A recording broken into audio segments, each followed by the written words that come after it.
Hello friends, welcome to my channel easy tasty சமையல். இன்றைக்கி நம்ம சேனலில் சூப்பரான ஈவினிங் ஸ்நாக்ஸ் பிரெட் பஜ்ஜி எப்படி செய்கிறதுன்னு பார்க்கலாம். நம்ம எப்போவுமே யூஸ்வலாக ப்ரெட்டை வச்சு டோஸ்ட் பண்ணுவோம், சாண்ட்விச் பண்ணுவோம், இல்லைன்னா பிரெட் ஆம்லேட் பண்ணுவோம். பிரெட் பஜ்ஜி எப்படி பண்ணுறதுன்னு இப்போ நம்ம காட்டுறேன். அதுக்கு ஃபஸ்ட்டு பிரெட் பஜ்ஜி செய்கிறதுக்கு பஜ்ஜி மாவு தயார் பண்ணிடலாம். 1/2 கப் கடலை மாவு எடுத்திருக்கேன், 1/4 கப் அரிசி மாவு, தேவையான அளவு உப்பு சேர்த்துக்கலாம்.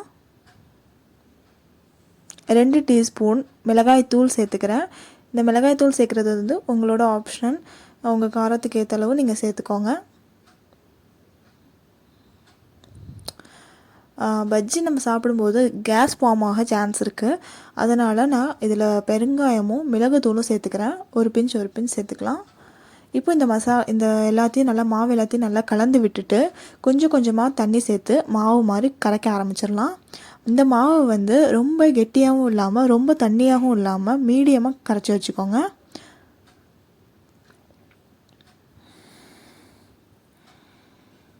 கொஞ்சம் கொஞ்சமாக தண்ணி ஊற்றி கரைச்சி எடுத்துக்கோங்க. ஒரேடியாக தண்ணி சேர்த்துட்டா அப்புறமா நம்மளால் இது பண்ண முடியாது. அதனால் கொஞ்சம் கொஞ்சமாக தண்ணி சேர்த்துக்கோங்க. இதில் உங்களுக்கு ஃபுட் கலர் வேணும்னா ஆட் பண்ணிக்கோங்க, இல்லாட்டினா நீங்கள் ஸ்கிப் பண்ணிக்கோங்க. பாருங்கள், இந்த பதத்தில் கரைச்சி எடுத்திருக்கேன் நான். இதே மாதிரி எடுத்துக்கோங்க, அப்போ தான் ப்ரெட்டில் நம்ம முக்கி போடுறதுக்கு ஈஸியாக இருக்கும். இப்போது இந்த ப்ரெட்டுக்கு நடுவில் நம்ம ஒரு பொட்டேட்டோ ஸ்டஃபிங் வைக்கணும். அதுக்காக இப்போ அது ரெடி பண்ணிடலாம். அதுக்கு நான் ஒரு ஆனியனை இந்த மாதிரி குட்டி குட்டியாக கட் பண்ணி வச்சுருக்கேன். அதை போட்டுக்கலாம். ஆனியன் நல்லா வதங்கட்டும். அதுக்கு தேவையான அளவு உப்பு சேர்த்துக்கலாம். ஆனியன் வதங்கினதுக்கப்புறமா அதுக்கு தேவையான மசாலாலாம் சேர்த்துடலாம். 1/2 டீஸ்பூன் கரம் மசாலா சேர்த்துருக்கேன், 1/2 டீஸ்பூன் மிளகாய் தூள் சேர்த்துக்கிறேன், ஒரு 1/2 டீஸ்பூன் ஆம்ச்சூர் பவுடர் சேர்த்துக்கிறேன். ஆம்ச்சூர் பவுடர்னால் காஞ்ச மாங்காவோட பவுடர்.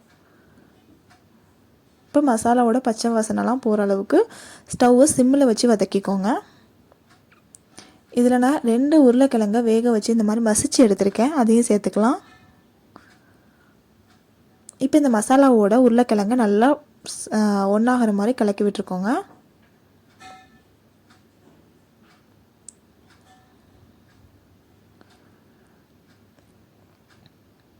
அவ்வளோதான். இது மேலே கொத்தமல்லி இலை சேர்த்து ஸ்டவ் ஆஃப் பண்ணிடுங்க. இப்போ உள்ளே வைக்கக்கூடிய ஸ்டஃபிங் ரெடி ஆகிடுச்சு. இப்போ அதை எப்படி வைக்கிறதுன்னு பார்க்கலாம். அதுக்கு நான் 2 பிரெட் ஸ்லைசஸ் எடுத்திருக்கேன். அது மேலே இந்த மாதிரி கெச்சப்பை அப்ளை பண்ணிக்கோங்க. உங்களுக்கு கெச்சப் இல்லைன்னா க்ரீன் சட்னி ஏதாவது, மின் சட்னி இல்லைன்னா கொத்தமல்லி சட்னி ஏதாவது இருந்ததுன்னா அதை கூட நீங்கள் ஆட் பண்ணிக்கலாம்.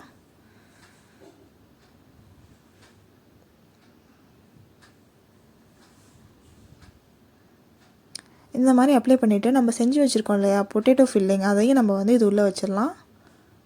இந்த மாதிரி வச்சுட்டு இன்னொரு ப்ரெட் எடுத்து மேலே வச்சு அமைக்கிடலாம். இதே மாதிரி சாண்ட்விச் மாதிரி இந்த மாதிரி ரெடி பண்ணிக்கலாம். இப்போ இதை நடுவில் இந்த மாதிரி 2 கட் பண்ணி ஒரு பிரெட் ஸ்லைசஸை 4 கட் பண்ணி எடுத்திருக்கேன். இந்த மாதிரி கட் பண்ணி எடுத்துக்கோங்க. அதாவது ஒரு சாண்ட்விட்சை 4 கட் பண்ணிக்கோங்க. இப்போ இதை நம்ம கரைச்சி வச்சுருக்க மாவில் ஒன்றா டிப் பண்ணி ஆயிலில் பொரித்து எடுத்துடலாம். ஆயில் நல்லா ஹீட்டாக இருக்கணும். பாருங்கள், சூப்பரான பிரெட் பஜ்ஜி தயாராகிடுச்சு. நீங்களும் ட்ரை பண்ணி பாருங்கள். நீங்களும் ட்ரை பண்ணிவிட்டு மறக்காமல் கமெண்ட்டில் எனக்கு சொல்லுங்கள் அது எப்படி வந்துச்சுன்னு. இதோட கெச்சப் தொட்டு சாப்பிட்டா சூப்பராக இருக்கும். உங்களுக்கு இந்த சேனல் பிடிச்சிருந்தா லைக் பண்ணுங்கள், ஷேர் பண்ணுங்கள், சப்ஸ்கிரைப் பண்ணுங்கள்.